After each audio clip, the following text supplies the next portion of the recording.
It's an honor to do this. And in offering this lecture, I take it as given that the world is on the threshold of an existential crisis because of what we, humanity, have done to the climate and to the living systems of this earth. We are heirs to a wonderful inheritance, the earth and its life, the history of human achievement, and specifically to the intellectual riches that flow from the Enlightenment. Yet we have come to this point. So I'd like to reflect a little on how we got here through the collections of Armagh Robinson Library.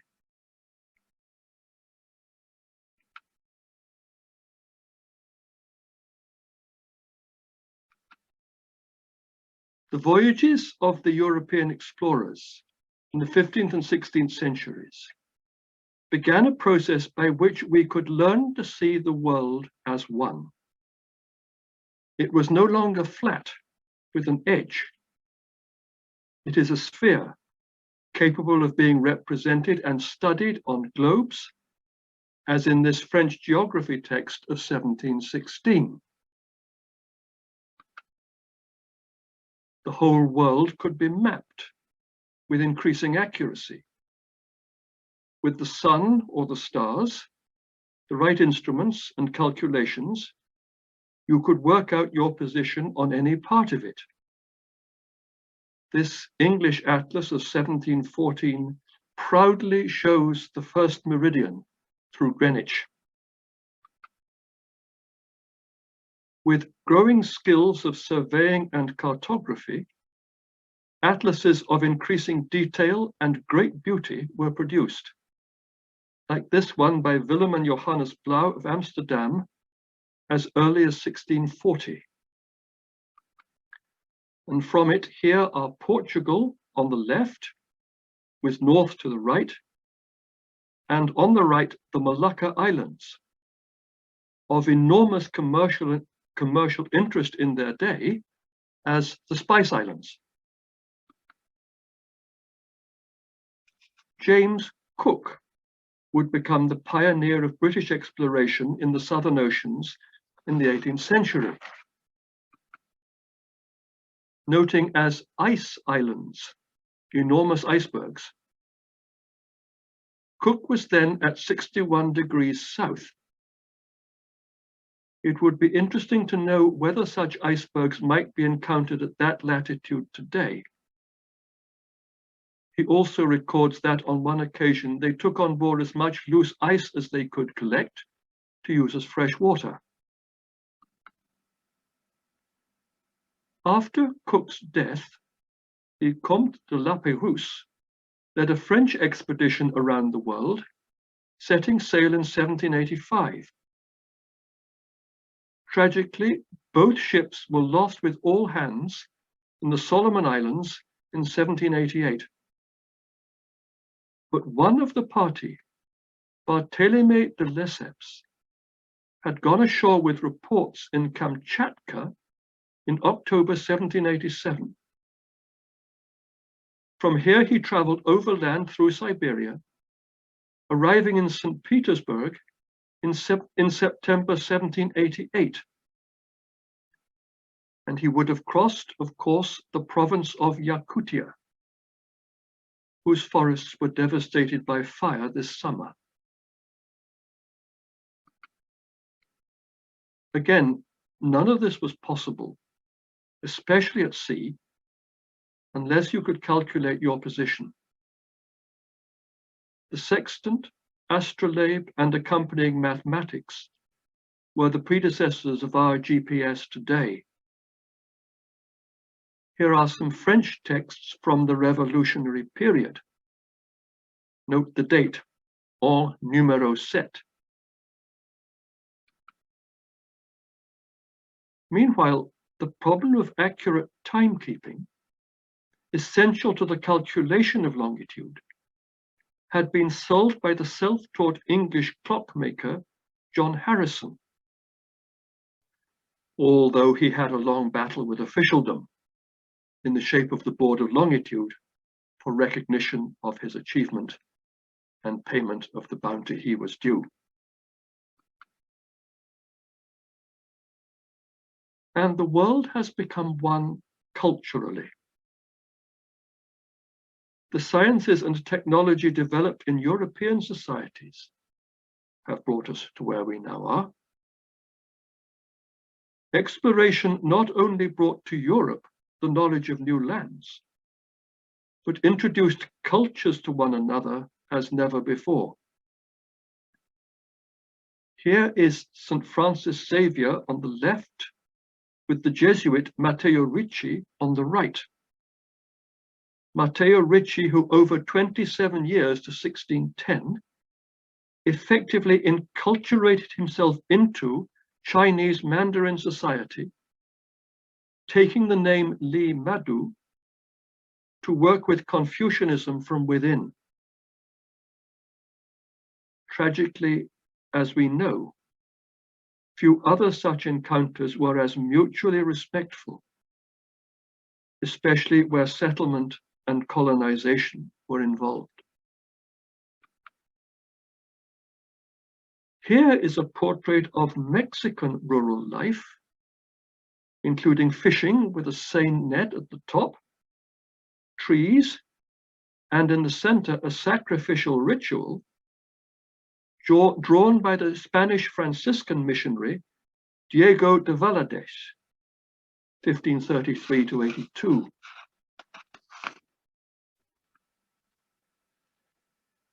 In this snapshot of Pennsylvania from an American atlas of 1776, you can see the European influence thinning out westwards against the mountain ridges. Perhaps characteristically, however, militarily, that influence had already crossed them. On the far left of the map in the middle, you may be able to see Fort Pitt, formerly Fort Duquesne, now Pittsburgh, on the Allegheny River. And here are the beginnings of Sydney, on the Parramatta River, in an account of the English colony in 2 volumes dated 1798 and 1802. And these also give a description through English eyes of the native Australian society that the settlers found there. Some societies, like the Aborigines and peoples of Amazonia, learned to live in harmony with their environment, albeit at relatively low population densities, over very long timescales. Many pre-industrial societies, however, as they expanded, did not, whether through soil exhaustion, deforestation, or some other cause. And this is the issue before us globally today.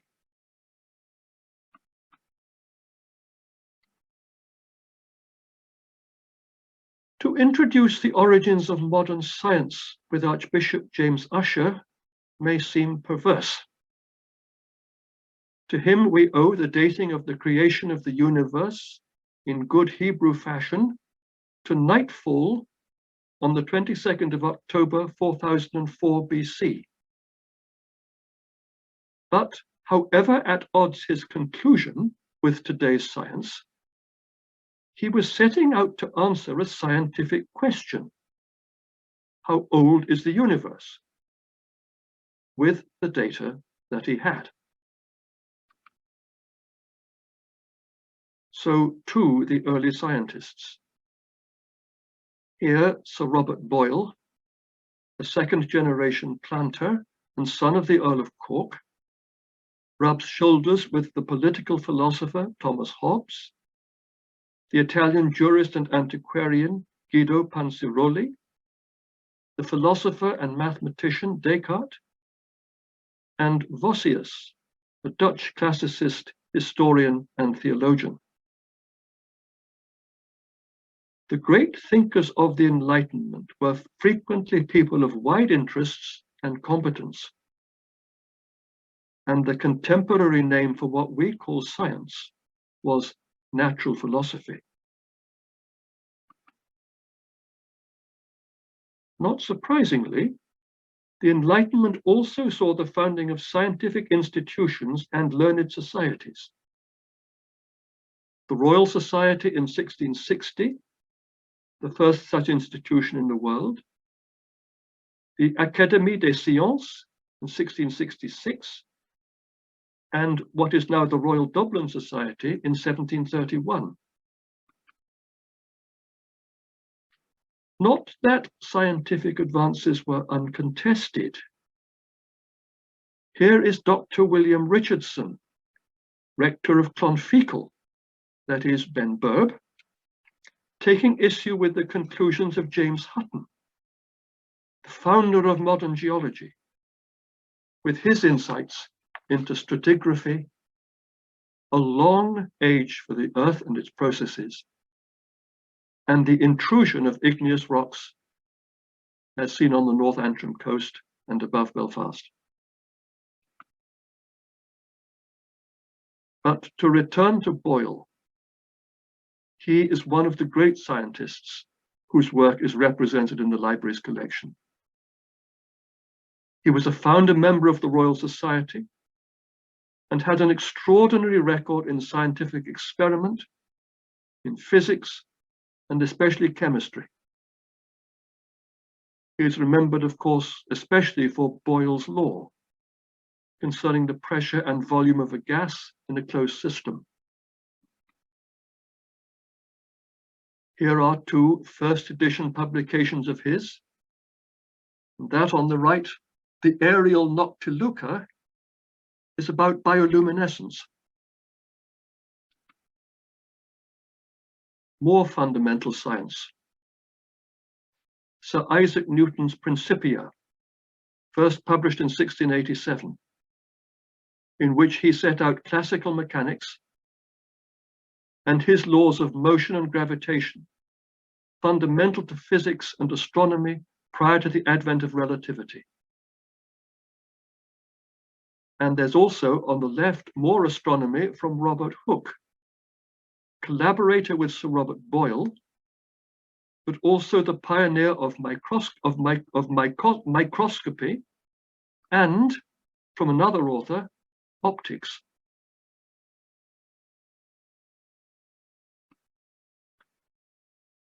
Mathematics is fundamental to our scientific and technical civilization.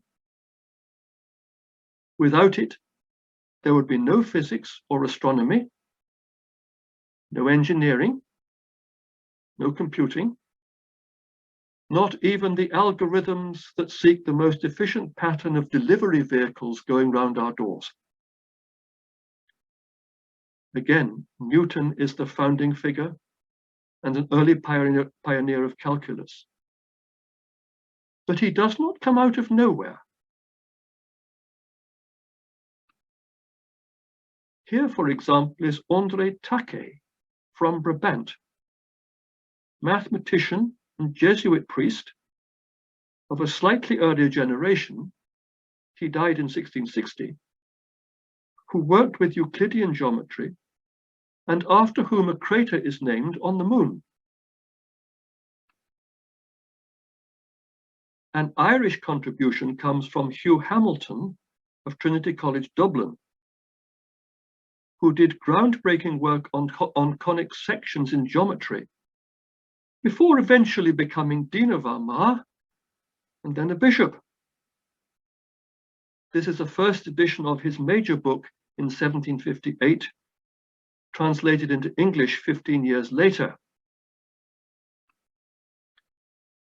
And finally, the greatest of them all, the Swiss Leonhard Euler, who apparently kindly described Hamilton's as a perfect book. In the course of her career spent mainly between St. Petersburg, where this book was printed, and Berlin, Euler worked on geometry, infinitesimal calculus, trigonometry, algebra, and number theory, and much else in physics, astronomy, and even music. the intellectual movement that we call the Enlightenment was an international movement of scientists, philosophers, and others, with its roots in Europe, but with the expanding activities of European nations spreading ultimately around the globe.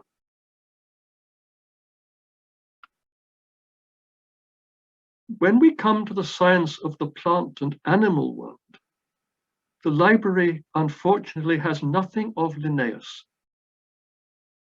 His system of taxonomy, the 5 kingdoms, dividing successively into phylum, class, order, family, genus, and species, is the basis of our understanding of all living organisms. But here is Georges Louis Leclerc, Comte de Buffon, who was the greatest naturalist of the later 18th century. Again, the progress of science was not smooth, and he was forced to recant his theories of geological history and evolution by the University of Paris.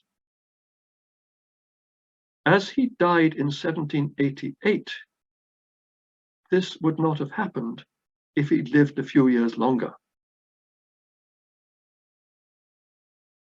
As well as this English translation, the library has Buffon's original Histoire naturelle générale et particulière in 30 volumes, and his Histoire naturelle des oiseaux, both given by Thomas Romney Robinson, director of Armagh Observatory from 1823 to 1882, himself the publisher of an important catalogue of stars. And he wrote to Dean Reeves, the previous and certainly the greatest keeper that the library ever had. My dear Reeves, here is the Buffon, and I hope it may be accepted as useful. The French is a model of that language in the highest polish. Yours ever.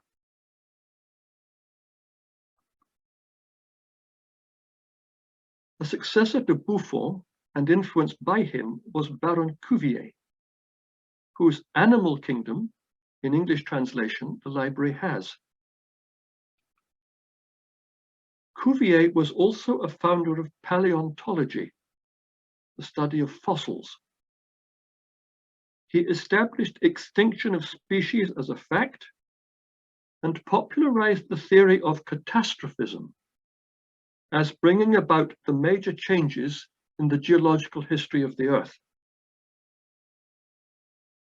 The development of very recent years has been the identification of the time in which we live as the Anthropocene, marked by another great extinction in the geological scale of things.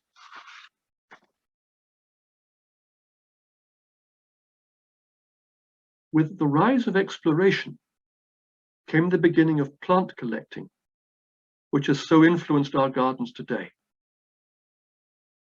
This is the Magazine of Botany by Sir Joseph Paxton, engineer, landscape architect, and designer of the Crystal Palace for the Great Exhibition in London, 1851.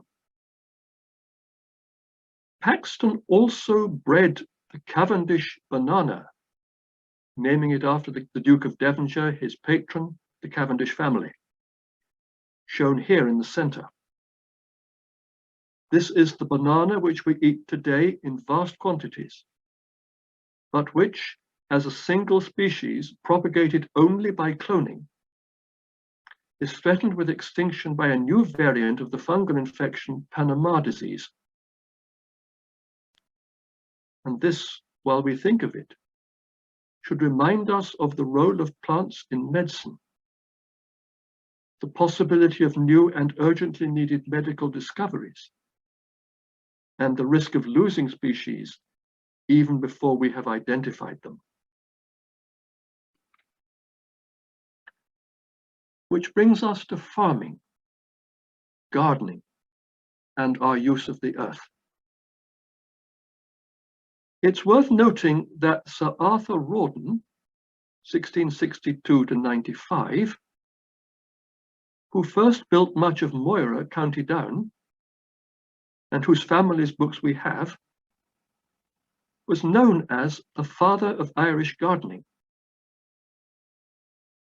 John Whirlich's influential Systema Agriculture of 1687 was one of the Rawdon books. Here it is. Its subtitle conveys that it is about husbandry, good management, productive and sustainable. It covers an immense amount of ground, from the benefits of enclosure to the management of water meadows, tillage crops, including the nitrogen-giving legumes, timber trees, orchards, livestock, and farm implements. Works like Whirlich's were, of course, for landowners and the gentry, but they would have depended upon a competent land steward to put the recommendations into effect.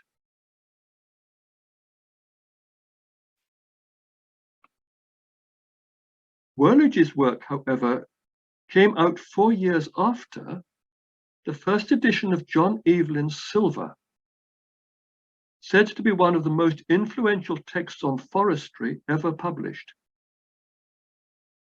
Silver started life as a paper presented to the Royal Society in 1662, but went through many editions. This one of 3 in the library's collection, from 1776. A primary motive for the book was the encouragement of the planting of oak to build the ships of the expanding Royal Navy, a case of long-term investment and long-term thinking. Not that Evelyn was concerned only with oak.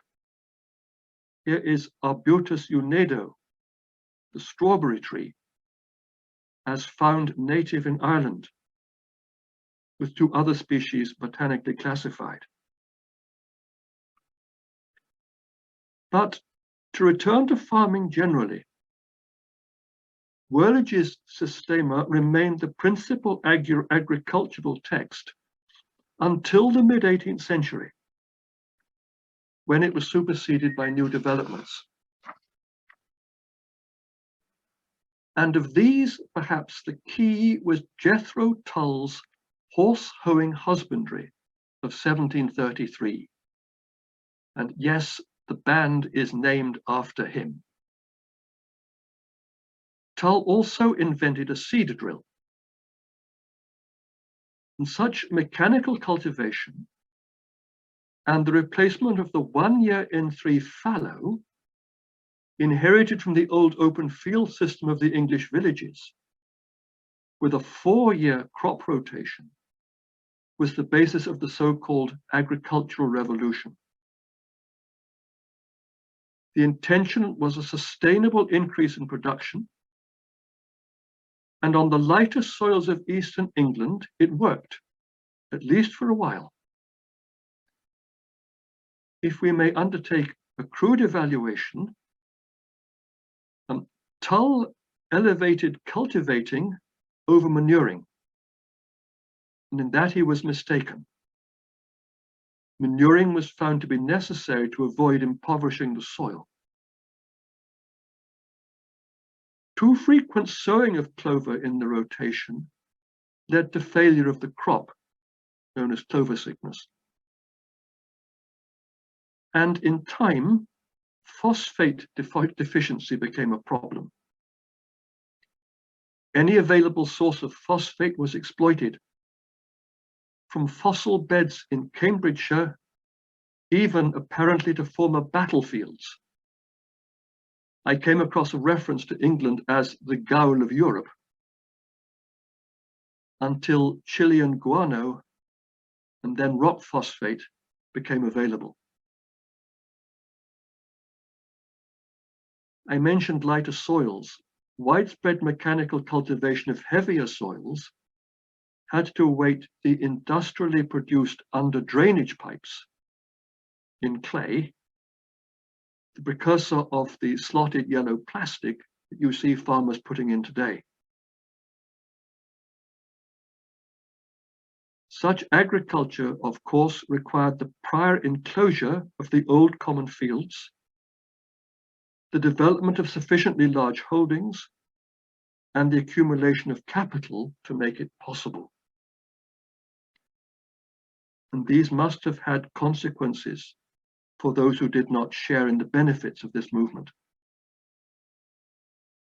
And in time, such farming had to be protected from lower cost imported grain to keep it profitable. Hence the Corn Laws and the impoverishment of those who had to live by their labor, whether on the land or in the growing industrial towns and cities. Productive sustainability, therefore, has been hard to achieve. In practice, the use of artificial fertilizers led to further increases in production, not least to meet the needs of a growing population, production which we still enjoy today, but at an obvious cost in terms of energy and resources.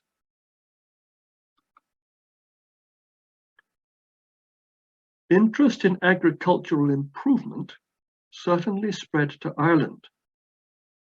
Witness this publication on the left from the early RDS in 1767, and the travels here of Arthur Young, an enthusiast for improvement between 1776 and 1779.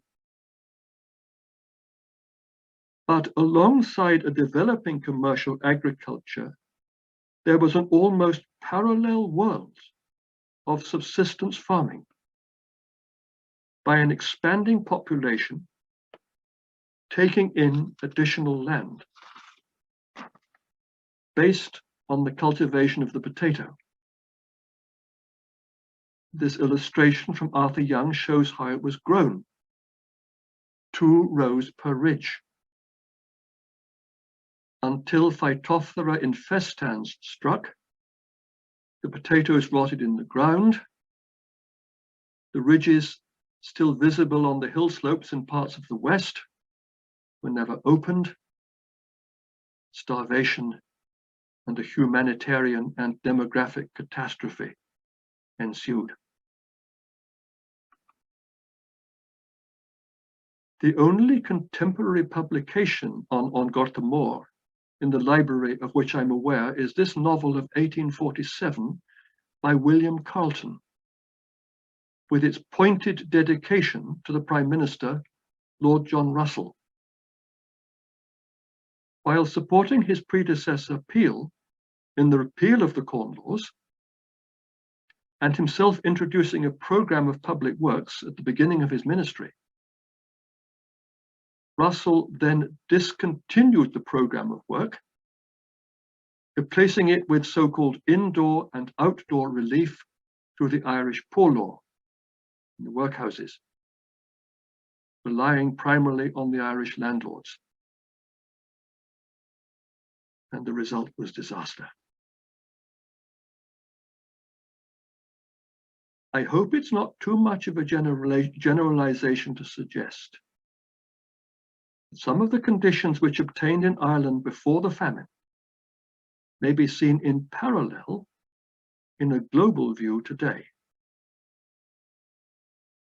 Technologically advanced agriculture supplying wealthy societies exists alongside widespread subsistence economies, coupled with poverty, ongoing forest clearance, and immediate vulnerability to the effects of climate change. They're suffering already. It is also clear that famine is not a result only of crop failure, but is also a product of poverty, inequality, socio-economic conditions, and government policy. Therefore, as climate change is already impacting on the subsistence farmers of Africa, Asia, Central and South America, measures both to increase their resilience and to address their poverty are an urgent necessity, not least to reduce the further clearing of forest to increase their cultivated land. And as climate change continues, the proportion of the world's population liable to famine, whatever its immediate cause, flood, drought, insect, or plant pathogen, is going to increase.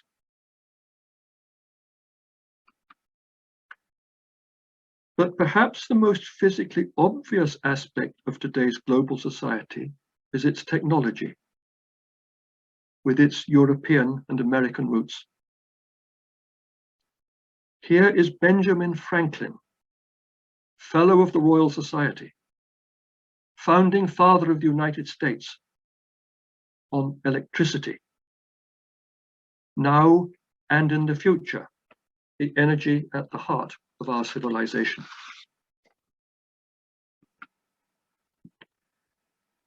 William Price, a doctor in Redruth in Cornwall, wrote up the tin mining industry of his day, in which he had some investments, in this handsome book of 1778. The cradle of England's industrial revolution is usually held to be Coalbrookdale in Shropshire, where iron ore was first smelted with coke, but the outlines of it can also be traced in Price's copperplate engravings. With the development of steam pistons fired by coal, seen on the right, mines could be drained. So shafts could be sunk, instead of relying on tunnels cut into hillsides, so that more coal and ore could be mined.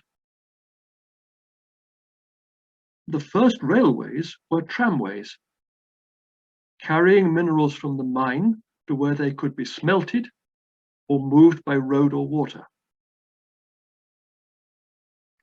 Add pistons eccentrically to wheels, and you have the basis of steam-propelled locomotion. So begins the coal-fired industrial technology, which, with further developments in oil and gas, the thermal generation of electricity, and the internal combustion engine, has brought us to where we are today.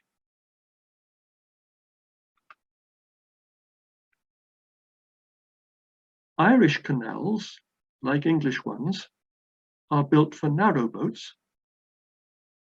But here is a Dublin publication of 1763 on their construction, based on European authors, by Charles Vallancey, a British military surveyor who stayed in Ireland for the rest of his life. Canals had already had a long history in Europe, particularly in Italy and the Netherlands, where they had been in use from medieval times. The Linghu, or Magic Canal in China, dates from 240 BC and was the first summit level canal, that is, a canal that goes from one river catchment to another over the top, was the first summit level canal in the world. The Newry Canal opened in 1742 to connect the port of Newry with Lough Neagh, the Tyrone coalfields, via the River Bann at Portadown, was the first summit level canal in these islands. And here is Vallancey showing the construction of a lock.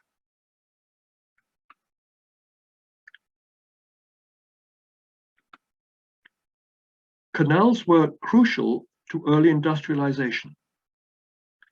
Even narrow boats could carry larger loads than carts, such as coal or ores, albeit more slowly. they could also carry fragile goods like pottery safely.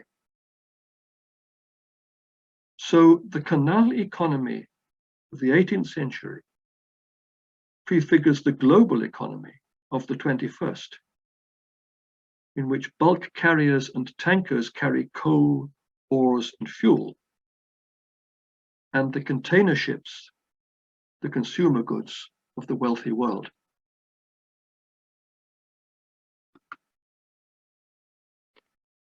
Vincent Lunardi from Lucca in Italy was the first man in England to fly, although beaten to it by Robert Tytler in Scotland. Lunardi took off from the artillery ground of the Honourable Artillery Company in London on the 15th of September 1784.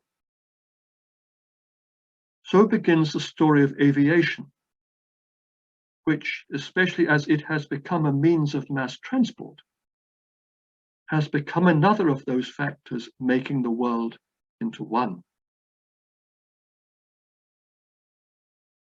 Lunardi's fuel was hydrogen, terrifyingly flammable, indeed fatally so in the case of the early airships. It is, however, potentially the fuel of the future, if, as green hydrogen, it can be produced using renewably generated electricity to split water.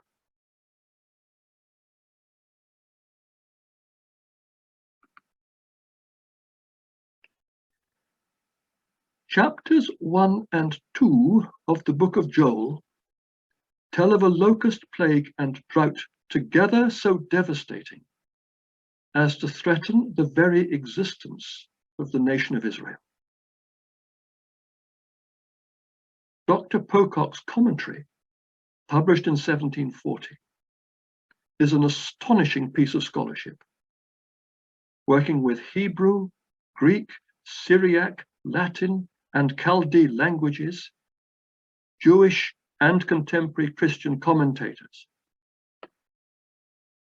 But I don't catch a sense of crisis in his work. Archbishop, as he became, John Gregg, preaching in 1908, quotes a contemporary author to convey something of the destruction of a locust plague, ending, "For 80 or so miles they devoured every green herb and every blade of grass." Terrifying, certainly. But again, I don't register the sense of national threat.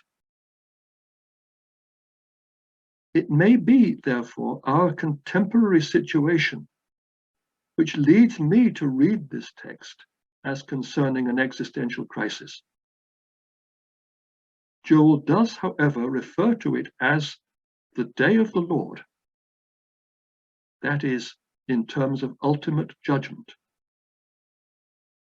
So, close to Israel's temple as he was, he calls the whole nation to worship and repentance, fasting, mourning, weeping. And drought and locust plague are averted.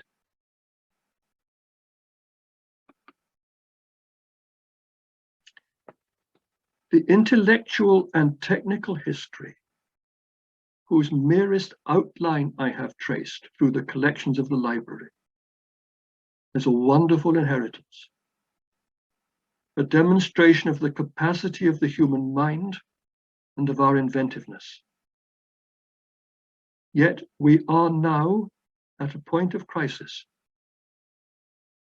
whose gravity has become more starkly portrayed even since I began to prepare for this evening. I have no doubt of the continuing place of science, technology, and human inventiveness. But neither have we time to wait for their solutions, nor can we continue living as we are.